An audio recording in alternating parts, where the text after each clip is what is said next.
Hey everyone, we are at the end of week 2 of 2024, and it's time to look at the ROI, which is obviously only 2 weeks, so not a whole lot, but we start tracking from the beginning so that we know what is going on. So that's the history. And then we look at market trends, which is forward looking. And lastly, we will do the chart reviews. So getting on with market overview for the ROIs. Here's the major markets, and as we can see, it's fairly mixed. I wouldn't say mixed, it's more on the downside. The SPY and QQQ did recover in week 2. They had big losses in week 1, but week 2 was a lot better, especially for the QQQ. IWM had no such respite. It was fairly flat week 2 and still carrying the losses from week 1. And the Dow Jones also is negative for the year so far. So it's very early in the year, and especially still early in January. We are 2 weeks halfway through January. Expectation is that January will be lower because the first 5 days of the year were lower, but we shall see how it goes, right? The trend will tell us, and the actual price will tell us. Here's the SPX sectors. Again, not a very pretty picture. Week 1, we had 7 sectors out of 11 which were down. Week 2 was a little bit better, but we had new sectors which were down, like the energy XLE and even the XLF finance. Utilities was down big. So overall, in January, we are so far 7 sectors are down out of 11. So it's not a very healthy situation. Although if you look at the SPY, it doesn't reflect that. And that is probably because of some strong performance by the healthcare here, XLV. And also, interestingly, the staples is doing good, which is, again, both of these are defensive sectors. So it's not looking very good.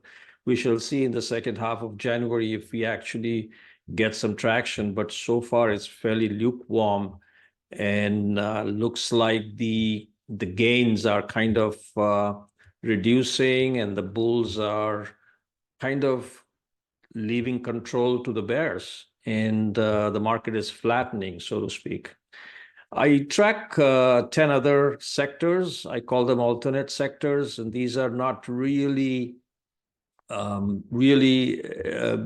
SPX sectors as such, but they all form part of somewhere in the SPX.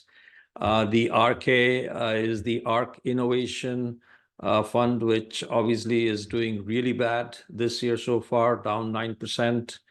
And then you can see that most of them are actually down, other than the biotech, which is interestingly doing better. And FNGS is an interesting instrument. It's got 10 stocks, and 7 of them are the Magnificent Seven. So clearly Magnificent Seven still hanging in there. And we'll actually look at that as well just in a few seconds. So overall, everything really down for the most part. So not looking good for at least January so far. These are the commodities. I like to look at them. Not all of them are tradable, I think. BITO is still something I look for Bitcoin, and very soon I'm hoping that one or two of the new ETFs, the spot ETFs, will become popular, and so we'll start tracking that. But for now, this is the Bitcoin futures ETF, and it's hanging in there. It's got gains in this year too. Obviously, after the ETF approvals, they lost ground in week 2. We'll see how it goes. Copper is interesting to see. It's down. Gold and the gold miners, again, down. Lithium, I like to track lithium because it's such an important and very strategic sector. And it's really down pretty big, right? 8%, minus 8%. The interesting sector that is, I think, something to watch for in maybe all of 2024 is uranium. URA is the ticker that I track, and it had a huge week last week, up 16%. Net, it's up big time. one of the best performance, and seems like from the trending, and we'll look at the trend a little later, the charts, I mean, and I think there is more room to go. Other than that, let's move on to Magnificent Seven. Everything good, except for Tesla, obviously. Maybe finally Tesla is being looked at as a car company as opposed to a technology company, and that could be one of the things. When I say car company, you mean the economics of a car manufacturing company, right? Supply, demand, pricing power, demand, all kinds of stuff come into play, right? And then NVDA had a big week, up 10% already in January. So this looks like a familiar story as far as NVIDIA is concerned. All the others have gains. Apple was down so far in week one. It has really down very big, caught up a little bit in week two. So we'll see how the future goes for that. But overall, Magnificent Seven, I would say holding on, and probably holding on in a way that also holds up the rest of the market.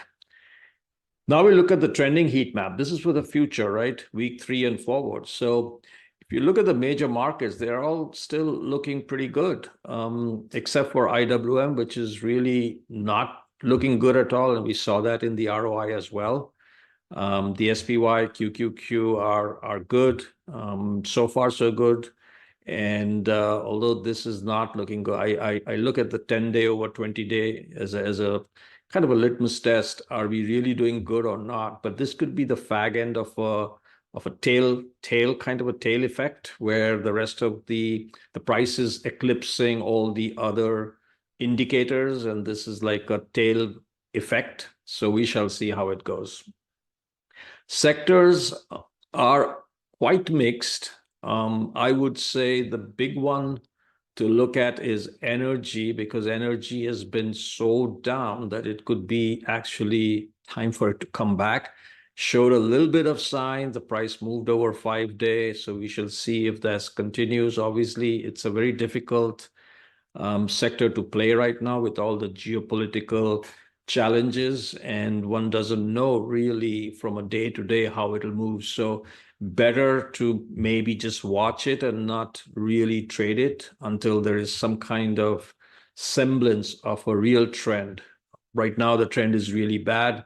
This may start getting traction if we start moving higher in price. This will start to get more and more green, and then if that's the beginning of a trend, then we can get into it, right? Other than that, XLC is looking really good. XLC, if you remember, has Meta and Google, those two as the big components. XLK is also now come back with, I would say, with the strength of NVIDIA, which is part of XLK. XLY not doing well because Tesla belongs there.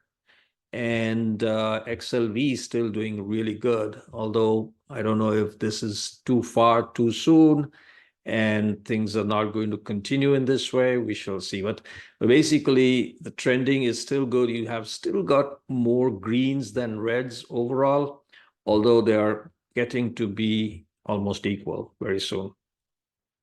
These are the alternate sectors, and you can clearly see there are some real good ones and real bad ones. XBI has been really good, although I don't know how long it continues. This is the biotech. ARKK, as we saw, has been really poor, and the trending continues to look poor. And we'll look at the chart for ARKK very soon. Other than that, XRT is also bad. JETS is bad. KRE, not looking strong anymore. KWeb, which is the China internet, has been really bad. Maybe time for it to come back. We shall see. It has got, the price has just risen over the 5-day. So maybe it's coming back. We shall see. But all in all, not a very healthy look out here, right? Here's the commodities. Again, not looking very healthy. I would say gold may be coming back, but GDX and SLV still pretty weak. GDX is the gold miners and SLV is the silver. Those are weak. Bitcoin may come back, but clearly it has pulled back after the ETF approvals. The metals XME is down. Interestingly, dollar index, UUP, may be coming back. Remember, this is a very slow mover. The only reason I track it is because it's got a very inverse correlation with the stock market. So it's good to see what is the dollar doing. And it looks like it has been pretty poor, but now maybe coming back, right? And TLT is similar. Usually when I see TLT negative, it's a way to kind of foresee whether the stock market is also going to go negative or not. But there's nothing foolproof out here. These are early indications, so one has to take them with a pinch of salt and wait for confirmation, right? And this is the Magnificent Seven. Clearly, the trending is very strong, except for Tesla and to some extent Apple. But Apple could be coming back as well. The price just moved over the 10-day here, as we can see. So could be coming back. Tesla clearly not coming back. Clearly very weak. May have some more room to give. And we'll look at it in the charts. Okay, looking at the charts, starting with SPY, we can see, and these are all 3-month charts, daily, 3-month daily charts, right? So we can see this red line is the all-time high. So we are close to that. We are actually almost close to touching, we're actually around the same as what we did at the end of December. So now the question really is, are we going to go up beyond this, or is this kind of a double top? The trending looks good, so I would say there is an even chance of both happening. However, we can see that the price has stalled a little bit at this level. So could be that we see a pullback before we go higher again. And the MACD is fine. The RSI is fine. It's not overbought yet.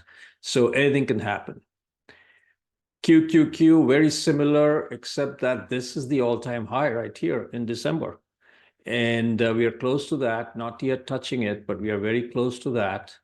And again, similar to SPY, we could be going over that, or we could actually pull back a little bit, gain some strength, and then go back up, right? Again, everything, MACD, RSI, they look fine. IWM is the weak spot. You look at this is the high that was reached, and this is really, I believe, a 5-year high. So it's nowhere close to that high again, which we reached in December. It's faltering out here. It's been steady in this band, in this range for 1, 2, 3, 4, 8 days, 8 trading days. It's below the 5-day, the 10-day, the 20-day. The trending looks bad. And it's very close to the 50-day moving average. Maybe eventually this falls here, and then the 200-day is here in the yellow.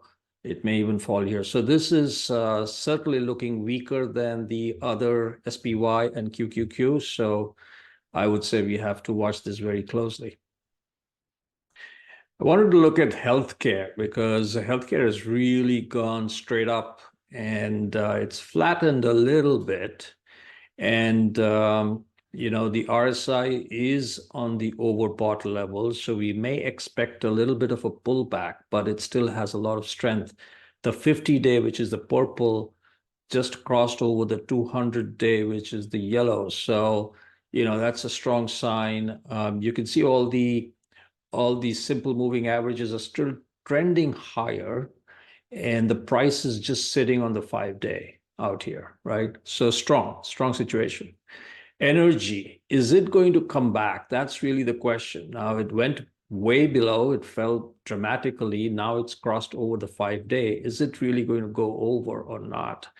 There is a good chance of that happening, especially because XLE, remember, is a little bit uncorrelated to the SPY itself. I wouldn't say it's inversely correlated, but it's not really directly correlated, right? So it could go higher, SPY could come a little bit lower, but it's been in this range again. So nothing much to play for here, in my opinion. Next is RK, and we can see the weakness out here. It's really weak. It's almost touching the 50-day. I wouldn't be shocked if it does that next week. I wouldn't be shocked if it comes down all the way to the 200-day as well. That's kind of where it started from, if you look at it in November. And by the way, these are all gaps. If you see here the mark, these lines are all the gaps. Either they're gaps on top or gaps below. And this one has 3 or 4, actually several gaps below and 1 gap above here. So gaps have a way of filling, but you never know when they're going to fill, right? So I would say RK very weak and probably goes lower. KRE, interesting. We have the bank earnings started. KRE, obviously the regional banks, they don't report yet, I think, but we had the big banks and they didn't look good. So can't imagine how it could be better for the regional banks. So I think there is some weakness coming here. We can already see that in the trending. We can see that how the price is behaving. We can see that on the MACD. We can see it on RSI, everything.